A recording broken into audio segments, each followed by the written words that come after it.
दर्शकों को स्वागत है आपका विदिशा अंचल न्यूज में। मैं हूं कृष्णकांत सिंघारी। अब देखते हैं दिन भर की खास खबरें।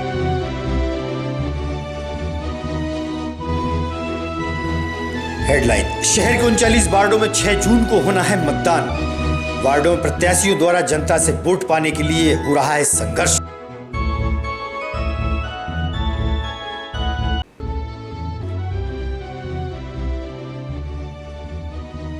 सिंगल यूज पॉलीथिन और प्लास्टिक से बनी सामग्री 1 जुलाई से हो रही है प्रतिबंधित।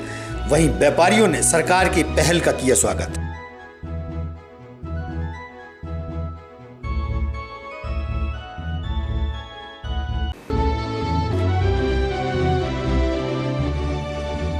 और फलों का राजा आम का विक्रय इन दिनों हो रहा है जोरदार। कई प्रकार के आम खरीदे जा रहे हैं। लोगों द्वारा हो रहा है मौसमी फल का विक्रय।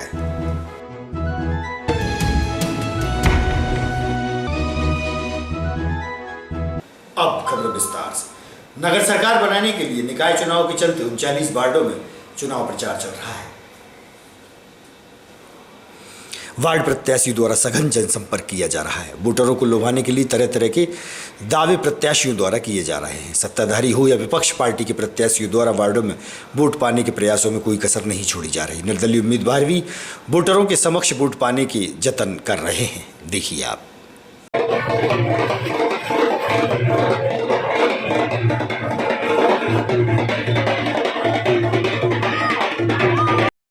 शर्मा, कौन से पार्टी चुनाव लड़ रहे हैं और किस पार्टी से? मैं ward number 37 Puranpura Congress party की ओर से अधिकृत प्रत्याशी हूँ। मुझे पार्टी ने टिकट दिया। मैं पार्टी के चिन्ह पर चुनाव लड़ रहा हूँ। जी, इस वार्ड में क्या क्या समस्या है, उनके लिए आप किस तरीके से प्रयास कर रहे हैं? मेरे वार्ड में एकता कॉलोनी में पूरनपुरा के कई क्षेत्रों में सड़कें ही नहीं है बिल्कुल। यहाँ पर लोग घर में से निकलने को मजबूर हैं। और भारतीय जनता पार्टी के 17 सालों से अध्यक्ष और उनके पदाधिकारी बैठे थे। इसके बाद भी यहाँ पर कोई विकास कार्य नहीं है। ऐसी कोई सड़क नहीं है मेरे वार्ड में जिस पर गड्ढे ना हो। सड़कों में गड्ढे हैं, गड्ढे में सड़क है। ऐसे अगर आप जीतते तो किस तरीके से यहाँ व्यवस्था की और सुविधा की इंतजाम करेंगे? मेरा पूरा प्रयास वार्ड के लिए सड़कें देना, पानी देना, साफ स्वच्छ रखना, वार्ड की हर समस्याओं के लिए मैं प्रतिबद्ध हूँ और काम करता रहूँगा। मेरा नीलम यादव। जी, किस वार्ड से आप खड़ी हुई? मैं 14 वार्ड से खड़ी हुई हूँ। कौन सी पार्टी से? वो भाजपा पार्टी से। क्या चुनाव चिन्ह क्या है आपका? कमल का फूल। जी, अगर आप जैसे कि यहाँ से वार्ड से जीतती वार्ड नंबर 14 से, तो आपकी क्या प्लान होगा? किस तरीके से आप शहर के वार्ड की सेवा के लिए तैयार रहेंगे? यदि मैं पार्षद बन गई तो मैं है ना घर घर जाके नल पानी सबकी व्यवस्था कराऊंगी। और जिनके मकान नहीं है उनको मकान दिलवाऊंगी, कुटी दिलवाऊंगी। और में और भी पहले पार्षद रहे, उनको किस तरीके से सहयोग प्राप्त हो रहा है? कौन रहा? बहुत मेरे जेठ जी पहले पार्षद रह चुके हैं। उनका बहुत बड़ा योगदान है लिए। और वार्ड वासियों को सहयोग नहीं मिल रहा? नहीं, वार्ड वासियों को भी पूरा सहयोग मिल रहा है मेरे लिए। उन्हीं के उससे मैं पार्षद बन जाऊंगी तो मैं वार्ड के लिए मतलब जो भी समस्या होगी वार्ड वासियों की वो समस्या को हल करूंगी, सुनूंगी। सबकी जो भी मदद बनेगी मुझसे वो भरपूर करूंगी मैं। लईगुल्ला सिद्दीकी, मैं निर्दलीय पार्षद प्रत्याशी हूँ, वार्ड क्रमांक 17। आपको किस पार्टी से आपने पहले टिकट मांगा था? मैंने पहले कांग्रेस से अपने लिए टिकट मांगी थी और जो उन्होंने नहीं दिया। अब उन्होंने कहा भी था कि हम अल्पसंख्यक सीट है ये उसके लिए देंगे, लेकिन हमारे यहाँ से एक भूरा भाई हैं जावेद मंसूरी करके, उनके लिए उन्होंने टिकट कहा भी, घोषणा भी करी। उनका बाकायदा नाम वगैरह भी आया। अभी आपने बात करी कि अटल बिहारी हो क्या कोई सी भारतीय जनता पार्टी अभी तक इस बात से नहीं जीती? जी, तो क्या इसकी वजह क्या रही है? उसकी वजह यही रही है कि ये वार्ड जो है एक अलग विचारधारा का है। इसको कह सकते हैं सेकुलर टाइप का है। किसी ना उसको देखता ना कोई माहौल को देखता, उसको सिर्फ एक ही चीज़ दिखती है कि बंदा कैसा है। अब जैसे अटल बिहारी वाजपेयी भी थे लेकिन वो बीजेपी से थे, उनको भी हराया। यानी कि इसको कह सकते हैं कांग्रेस विचारधारा का वार्ड है। ख़ास तौर से कुछ लोग इसको अमेठी वार्ड भी बोलते थे पहले। जैसे कि अभी आपने बताया कि इस वार्ड में भारतीय जनता पार्टी या कोई भी सरकार ने योजना चल रही है तो उसको लाभ नहीं पहुँचा। क्या किस तरीके का आरोप है? आरोप ये है कि ये वार्ड बहुत ज़्यादा पिछड़ गया है, क्योंकि इसके अंदर सबसे ज़्यादा अगर आबादी कहेंगे तो मुस्लिम और दलित भाइयों की है। उनके साथ आज तक कोई न्याय नहीं किया गया है। हमेशा इनको दोयम दर्जे का समझा गया है, सिर्फ इनका इस्तेमाल करा गया है 70 सालों से। इस शहर के अंदर आदिवासी और मुसलमान और भी जगह पर रहते हैं, उन्होंने कहीं ये सवाल नहीं उठाया कि यहाँ पर पिछड़े हैं, आप ये आरोप कैसे लगा रहे हैं? अब ये मैं नहीं कह सकता उनने सवाल क्यों नहीं उठाया, क्योंकि इसके लिए जागरूकता ज़रूरी है। अगर मेरे जैसा कोई भाई अगर उधर जागरूक होगा तो ज़रूर सवाल उठाएगा, और आने वाले समय के अंदर 5 या 6 वार्डों के अंदर ये सवाल उठना शुरू हो जाएगा। आपने अभी उनको बताया कि कंट्रोलों पे जो कंट्रोलें चल रही हैं, किन की कंट्रोलें चल रही हैं यहाँ पर? कंट्रोलिंग चल रही है, किसी की अब मैं नाम नहीं लेना चाहता। नहीं, मैं बड़े नेता हैं, आप लोग सब समझते हो, दुनिया जानती, विदिशा शहर के जानते हैं। आप जब ये कह सकते हैं कि मैं एक जागरूक नागरिक हूँ और मैंने जो आवाज़ उठाई है उस तरीके से लोग आवाज़ उठाई, तो आप इस नाम क्यों नहीं बताना चाह रहे हैं? नाम इसलिए नहीं बताना चाहता कि सबको मालूम है अब चुनाव का माहौल है, आचार संहिता का भी मामला है कि मैं किसी पे आरोप प्रत्यारोप खुले तौर पर नहीं लगा सकता हूँ। आरोप नहीं है तो और क्या है, आप कह रहे हैं कि नहीं, मैं खुले तौर पे नहीं लगा सकता हूँ, सिर्फ इसलिए नहीं लगा सकता हूँ, आचार संहिता है, चुनाव आयोग की जो गाइडलाइंस है उसका पालन कर मुझको चलना पड़ेगा। आपने एक और आरोप लगाया कि गुर्गे का शब्द का मतलब गुर्गे का जी गुर्गे। यहाँ उपस्थित वार्ड के सभी खाद्य प्रशासन और प्रतिष्ठित बंधुगण, भारतीय जनता पार्टी के सभी पदाधिकारीगण, मुकेश टंडन जी मेरी बहन है। मुझे कोई भाषण देना नहीं आता, ना मैं एक्सपर्ट हूँ, लेकिन मंडल अध्यक्ष का आदेश हुआ है इसलिए पीछे भी नहीं रहना चाहता। मैं आप लोगों से एक बात कहना चाहता हूँ कि मंजरी जैन को वोट क्यों, इस बात पे हम विचार करें। सबसे बड़ी बात तो ये है कि केंद्र में भाजपा सरकार है, मध्य प्रदेश में भाजपा की सरकार है, और बिस्वा नगर में भी भाजपा की नगर पालिका 100% 101% बनने वाली है। कांग्रेस को ढूंढे उम्मीदवार नहीं मिल रहे, इसलिए ज़रूरत है कि हम मतलब जो है भारतीय जनता पार्टी को नगर वार्ड के विकास के लिए, नगर के विकास के लिए भारतीय जनता पार्टी को भारी से भारी बहुमत से जिताएं। इसी के साथ मित्रों, मैं आपसे निवेदन करना चाहता हूं कि मंजरी जैन एक ऐसी मतलब जो है कार्यकर्ता है जो इनकी 2-3 पीढ़ियों से भारतीय जनता पार्टी जनसंघ से जुड़ी हैं। इनके पिताजी को मैंने अच्छी तरह से काम करते देखा है, और मैं यहाँ 25 बार इनकी दुकान पर आया हूँ, और स्वच्छता और ये वो सब वही काम करती हैं। और मंजरी जैन भी एक ऐसी नेता है जो स्वयं में है। अनेक वार्डों में तो पत्नियाँ खड़ी की हैं जो पति काम करते थे, केवल वही है, लेकिन ये विशेषता है इस वार्ड की कि यहाँ मतलब जो है एक ऐसी महिला खड़ी है जो स्वयं मतलब जो घर घर जाके और अपना काम करेगी और लोगों के काम करवाएगी। इसलिए मैं चाहता हूँ कि मंजरी जैन को भारी से बहुमत से विजयी बना। शिक्षक मिलनसार, सबके बीच में रहने वाले, सबके सुख दुख के साथी, महिला पूर्णिमा शरद बिंदरिया, जिनका भी चुनाव के लिए झाड़ू के सामने वाला बटन दबा आपके अपने बाल गंज के शिक्षक मिलनसार, सबके बीच में रहने वाले, सबके सुख दुख के साथी, महिला पूर्णिमा शरद बिंदरिया, जिनका चुनाव चिन्ह है झाड़ू के सामने वाला बटन दबाकर भारी से भारी बनाकर अपना आशीर्वाद प्रदान करें। 6 तारीख आएंगे फिर मिठाई खिलाना, चाय नहीं।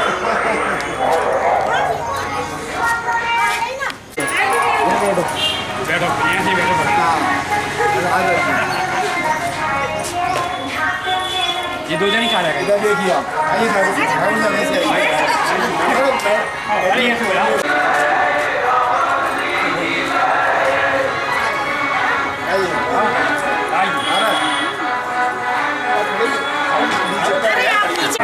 जनसंपर्क कर रही हूँ 19 वार्ड में, और अपील कर रही हूँ सभी से, हाथ जोड़ के प्रार्थना है मेरी कि आप लोग सभी लोग सपरिवार वोट दीजिए।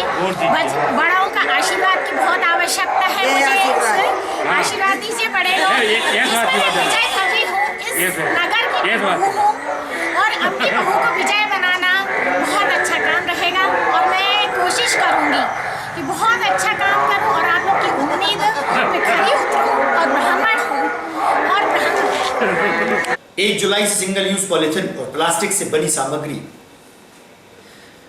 पर सरकार द्वारा प्रतिबंधित किया जा रहा है। वहीं डिस्पोजल से बनी सामग्री पर भी प्रतिबंधित किया जा रहा है। इससे पर्यावरण को भी काफ़ी नुकसान पहुंच रहा है। वहीं डिस्पोजल व्यवसायियों से हुई चर्चा। उन्होंने सरकार के इस कदम का स्वागत किया है और कहा कि शीघ्र कागज से निर्मित सामग्री उपलब्ध हो, जिससे व्यापार की गतिविधियां चलती रहें। डिस्पोजल बेचते हैं, डिस्पोजल की शॉप है जी। वर्तमान में सरकार की आदेश है कि जो सिंगल यूज पॉलिथीन या गिलास या प्लास्टिक के उसको प्रतिबंध लगा दिया गया। ऐसे में क्या समस्या हो रही है आपके सामने? वो समस्या जो है उसकी जगह कागज़ के आने लगे हैं और उससे पर्यावरण में भी फर्क पड़ेगा।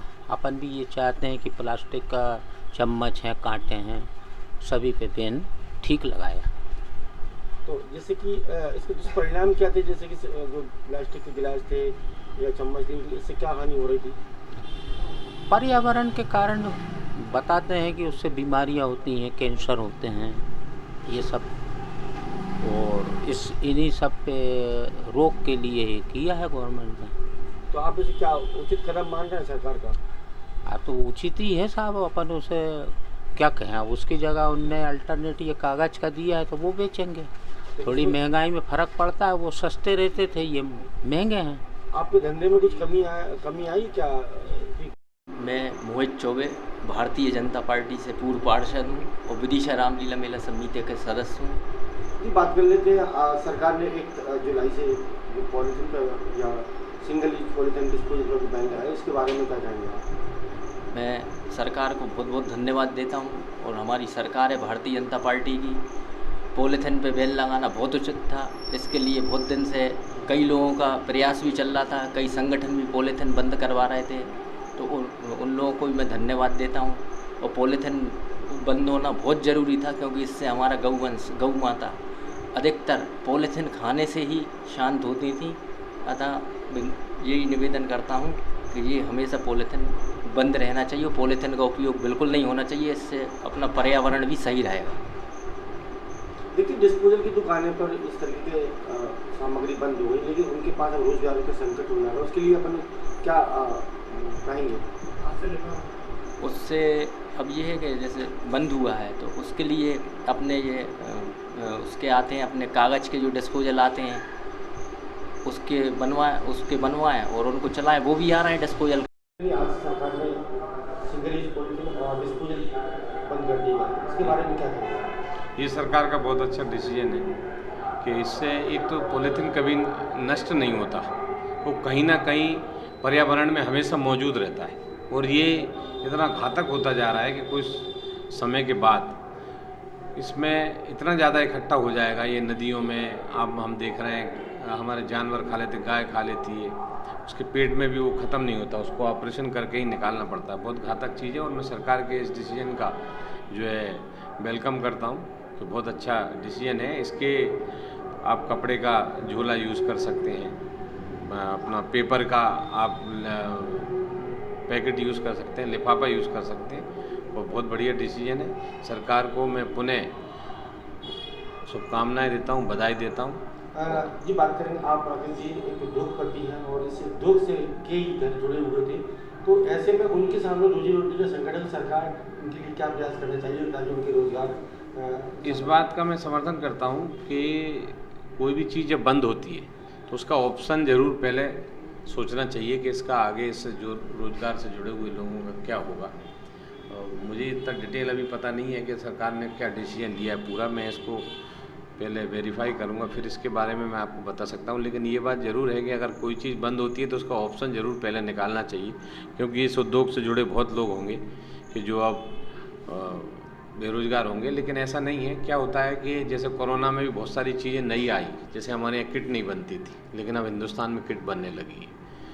जो पीपी किट वगैरह जो आती थी पहले नहीं बनती थी। इसी तरह का आवश्यकता आविष्कार की जननी होती है। अगर मान लो प्लास्टिक बंद हो गया तो कपड़े के झोले बनेंगे, आपके पेपर के बनेंगे, वो उस उद्योग से जुड़ सकते हैं, क्योंकि ऑप्शन तो हमें सोचना ही पड़ेगा। अगर पॉलीथीन बंद हो गया तो दूसरा चलेगा, दूसरा चलेगा तो उस उद्योग से अपन जुड़ सकते हैं। फलों का राजा आम की खपत इन दिनों बाजार में जोरदार तरीके से हो रही है। प्रतिदिन 20 से 25 टन आम का विक्रय हो रहा है। मौसमी फल का व्यापार जोरों पर चल रहा है। बेंगलोर, कानपुर सहित अन्य प्रदेशों से आम आते हैं। फल व्यवसायी ने बताया कि कई प्रकार के आम बाजार में आ रहे हैं। नीलम, चौसा, लंगड़ा, दशहरी, बनारसी सहित और भी आम है। ये नीलम है। और कौन-कौन सी वैरायटी के आम आते हैं? अभी दशहरी आ रहा है, चौसा आ रहा है, लंगड़ा आ रहा है। ये जो आम आपके पास आया ये कहाँ से आया? ये बेंगलोर से आई है खड़े। बेंगलोर जी। वहाँ से कब चला होगा ये 3 दिन पहले चला वहाँ से। ये अब कब तक पक जाएगा ये 2 दिन में हो जाएगा तैयार। कितना है कितना टन होगा? ये 10 टन है, 10 टन। 10 टन। तो पर डे आम की खपत प्रतिदिन कितनी होती होगी गाड़ी लगा ले? बुद्धि मंडी में कम से कम 20 टन 25 टन माल के पर डे की।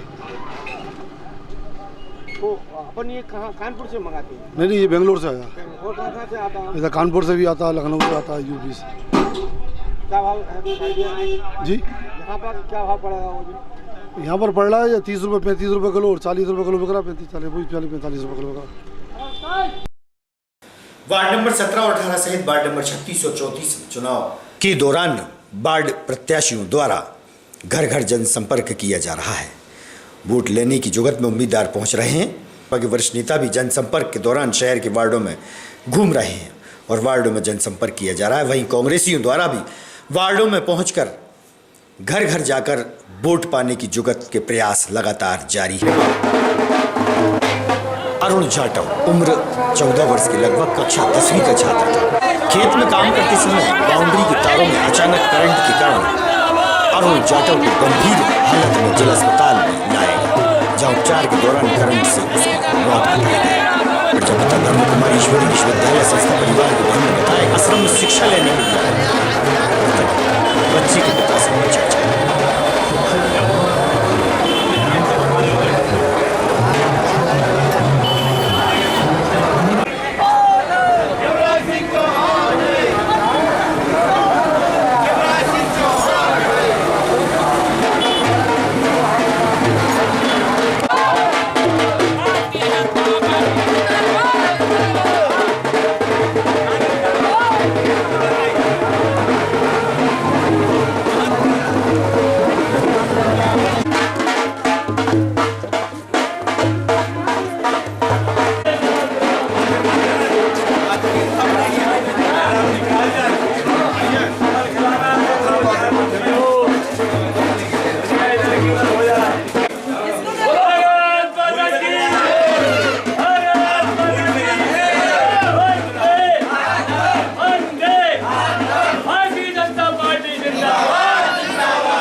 ताजा तरीन खबरों से रहिएगा आप अपडेट देखते रहिएगा विदिशा न्यूज़।